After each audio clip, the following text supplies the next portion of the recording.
everybody and welcome to my channel. We're back to my car on my lunch break. Let's remove my seat belt because that just looks kind of weird. We're here with my coffee cup and a lot of opinions. So today we're actually going to answer a question that I received in one of my previous videos that I thought was kind of interesting. So I'm going to read you the question first and then we're going to discuss. The question's pretty long, so bear with me. What do you think is the best country for a dentist on the long run? I'm willing to put in the effort in the first years after graduation, learning any language, working for someone else, but I want to have my own practice eventually. He talks about he had Germany in mind. He can make money, he can open a practice in his own country, but the procedures are very cheap. So he or she, I actually don't know if it's a boy or girl, wants to basically be a business owner. What country is the best one for a dentist in the long term? Here I have opinions, of course, because I was a business owner in the United States, but of course I can't comment on every single country in the world. What I hear from my friends and people who I have been talking to, Dubai is very lucrative and very convenient for dentists, or generally opening a business as a foreigner, because you don't really need much licensing there, and also if you're licensed in the United States you can work in Dubai. That's something. But I also heard that there are some issues with just attracting patients. The type of dentistry is very different, but I do think it is more expensive there. But again, I have never even been to Dubai, which I do want to go, but that's what I heard, that Dubai is one of the easiest countries to open a dental practice in. I can't really comment on Europe because I'm just kind of diving into it myself, but I can talk a lot about owning a business in the United States, and if you're interested in that, keep on watching. When it comes to the United States, opening a business here is pretty easy. Anybody can open an LLC. That's what you need to start a business, and you need your tax ID to pay taxes. Opening a dental practice as a foreigner is not a problem at all. Plus, another obvious advantage to the United States is that English is the spoken language. All of the patients speak English more or less. You can find your own community where you work with, like I worked with a lot of Russians, and they're looking for a dentist who speaks Russian, so you can build your practice based on that pretty easily. Attracting patients is not difficult here at all, because if you're working with insurances, they will just find you through the website of the insurance and they will come to you because you take their insurance. So that's pretty easy as well. United States is a very convenient country for you to open your practice. You can open up a practice here or you can buy a practice here. Both ways are allowed, but you do have to understand that to buy a practice or to even open up a practice from scratch, you do have to have a license in the United States. You have to be a licensed dentist in all states except for Arizona, but it has its own caveats as well, so it's best to actually receive a license in the United States to open your own practice. That is the most difficult part actually about the United States and opening a practice here, is that you actually have to go through the schooling here to get yourself a license, to actually be able to open it. Even if you don't want to do dentistry and just kind of want to be a practice manager, a practice owner, and have somebody else work for you, you still have to have a license to open up a practice here. All of your registrations, even like the software that you buy for your patient management software, for your records and stuff, you have to put in your license number. Everything you do requires a license. So that's one thing to actually know about. You can't just come in and open a practice. You do have to go through all the schooling. And unfortunately, the schooling in the United States is the most difficult one out of all of the countries, pretty much.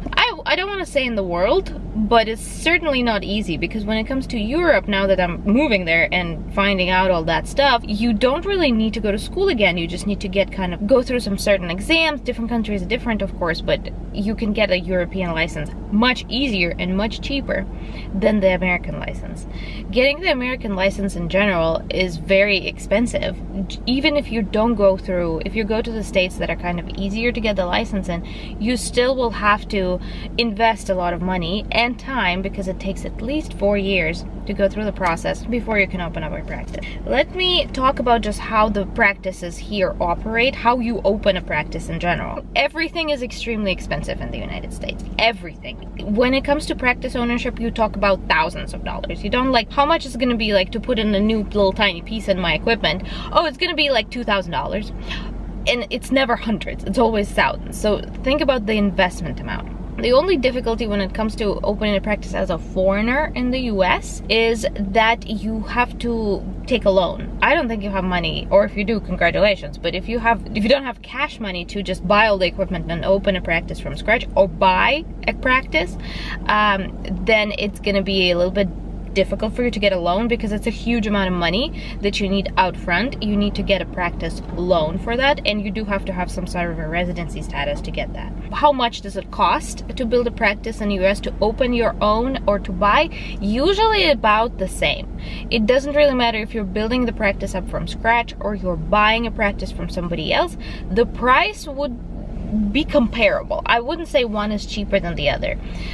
Like buying a practice from somebody else is not cheaper than renting a space and renovating it. It will be kind of in the same scale. Of course, it depends on the practice you buy and the practice you want to build, but the practice price will be associated with its collections.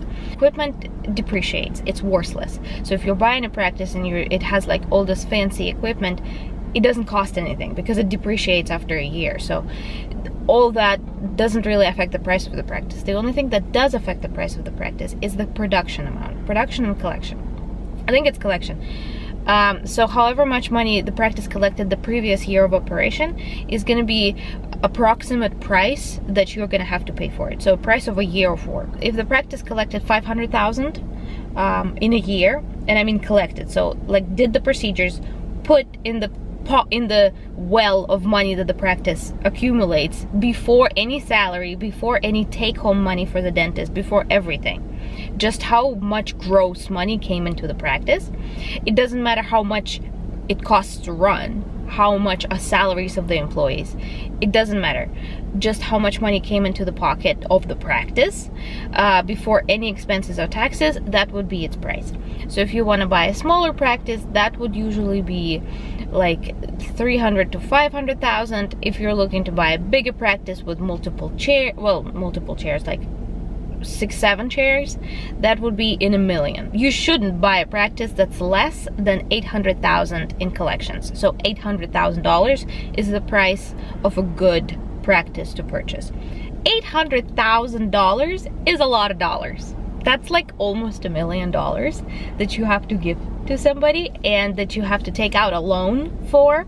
So obviously all the checks and all the security checks for that are very difficult. Taking a loan for practice is not the same as taking a student loan or taking a mortgage. They are really looking at you. They're looking at you as a dentist. They take you as a dentist. They look at all your stats. So you do have to provide all the production and collection reports. You do have to give them a resume with all your experience. And they take the practice that you're trying to pick and purchase, and they see if those two match. If you're a brand new grad who has never purchased, who has never really worked and doesn't have anything to show for your experience, and you're trying to buy $1 million practice, they are never going to give you a loan for that because they don't know if you're actually going to be able to repay it. They're not going to know if you're going to be able to work in this practice and pay the loan back. That's a little bit difficult here. If you're a new practice, if you're a new dentist, especially foreign dentists who are coming in the United States, even if you do finish all your degrees, you will have to work in the United States for a significant amount of time for them to see how you're working. For the bank, meaning to see how your operation is. What's your production? What's your hand speed? How much money per year can you produce? So they would know how much to loan you. There would not be any investment up front, so they will give you 100% of the loan. You don't need to have out front money like for a house, for example, like for a mortgage. They give you 100% of the loan, so you don't have to invest pretty much anything. There are some investment that you need to give, like some money that you have to have in your pocket before you start. It is not the point of this video. I have a lot to say about practice purchase, so if you want to know about how to buy a practice in general, subscribe to the channel and leave a comment down below underneath this video so I know you're interested, and I will answer that in my future videos. But generally, this is how the practice purchase or build process goes. This is how you get money to start your own practice. And it doesn't matter if you're buying someone else's or if you're trying to build your own. Out front, paperwork is not difficult either. Again, you just start your LLC, you get your tax ID, you need to have your license on hand, and everything else just kind of rolls. It's not, there's a lot more that goes into it, but it's not difficult to find out. The other part is taxes.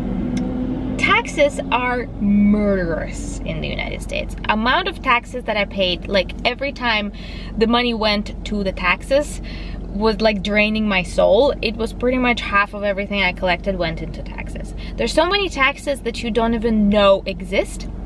It very much depends on the state where you're trying to open a practice. I believe the best state to open your practice is New Hampshire. I live in Massachusetts, and taxes here are insane. Not as bad as California, but generally New Hampshire is an easier state because it doesn't have any income tax. Income tax is very important for a business owner. That's where your income comes. That's where what you're giving away. And Massachusetts have really high income tax. So if you're trying to figure out where to get your license, if your goal is to actually open a practice in the future, look into those things. Look in the income taxes in the state. They differ very much, which is another positive part about opening a business in the United States, because there's so much variety.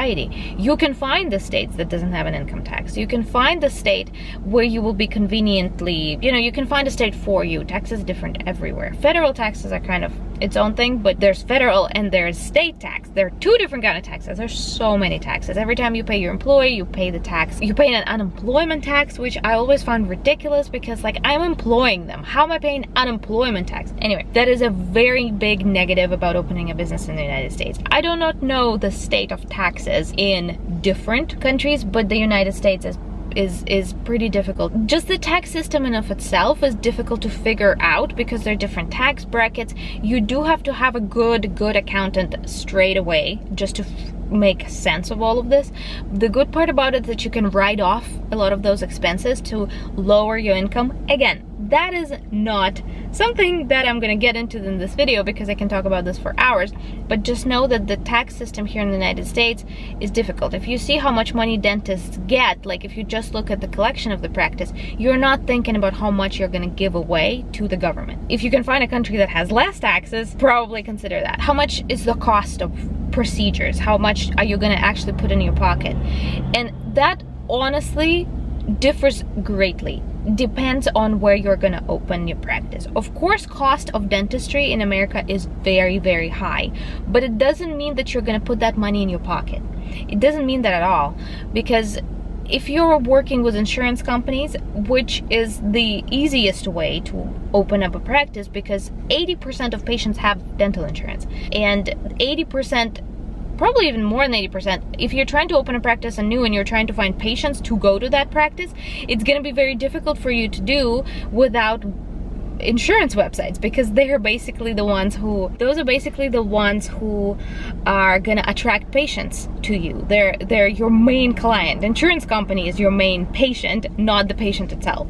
So opening a practice from scratch without working with any kind of insurance, especially in the beginning, is very difficult. And insurance eats up a lot of your money. Insurance will just gobble all of the money that you're receiving for your procedures. It will decrease the price that you can set to the cost. Like for example, if the cost of the crown is $1,000 and you work with an amazing lab, you are amazing dentist, and you feel like the worth of your crown from the best material in the world and the best equipment would be $1,000, for example. But the insurance company will say, well, we're not going to pay $1,000. If you're in network with us, you can only collect $800 for the same crown. But you're like, okay, $800 is not going to cover my materials or something like this. So you will have to find ways to cheapen your work so you can collect more money in your pocket. So insurance companies are thieves. They suck. It is really hard to work with them. And of course you can open a fee-for-service practice, but you do have to understand that with the amount of money the dentistry costs, not everybody is gonna skip and run to your practice just because how much it costs. Like, you will have to talk your patients into a single filling. If the filling costs like $600, like a damn iPhone, and the tooth doesn't hurt and that stuff like that, the procedures might cost a lot, but it doesn't mean the patients are gonna want to do them. Working with insurances is hard, but working without them is hard as well. You have to be prepared to collect around 35% of what the cost of the procedure is. As a practice owner, of course, you'll have to reduce that cost of the procedure about 60%, just because you have to pay all that overhead, you have to pay salaries to the employee, and then from that you put it in your pocket. So as a business owner, it's really a lot of expenses that you really didn't know existed. and it's much more difficult to calculate how much money is going to go into your pocket. Let's conclude everything that I said over here. I feel like I rambled a lot, but it's really not an easy question to answer, and I kind of changed it myself. Like, answering in the original question, what is the best country to open the business as a dentist? I don't know. I haven't worked in every country. I guess it's very difficult, even if you've been to every country. I think you haven't worked as a dentist in every country. So it's hard to tell. And you can hear a lot of rumors and hear a lot of assumptions, but until you actually start working there, you will not know for sure. And is United States a good country to open a dental practice? Yes. It is. It's easy to open a dental practice here, relatively. It's easy to get financing. You will find yourself work. The practice that I'm working in right now is only a year old, and when I started working here, it was basically brand new. It was like 4 months open, and we're already full. Our schedule is stuffed. It is not difficult. You just there's a lot of aspects of opening a dental practice, which again is a subject for another video. I believe that United States is probably one of the best countries to open a business, at least in the past few years. Politics of the United States is a major factor that weighs into the business generally. The presidents here and administrations here changes so quickly, and that just the political climate and economy changes so frequently that is really hard to predict how it's going to be in the future. Is it still good now? Yes, it's still good now. Is it easy? I don't think owning a business is easy in any country. I do think you can make a living here as a dentist pretty successfully if you want to put in the work. I don't think I answered the question very well. I don't think this question can be answered very well, but I hope I opened up a little bit of information about what goes into opening a practice in the United States, and I do hope it helps you a little bit and it kind of adjusts your decision. And I of course wish you all the best of luck in this process, and I'm gonna go eat my lunch. Today we have a coffee and a Dunkin' Donuts sandwich, just like every day. Thank you everybody for watching. Let your questions down below and I'm gonna try my very best to answer them. I probably won't find a lot of precise answers, but I have a lot of opinions. And have a good day. I love you. Bye.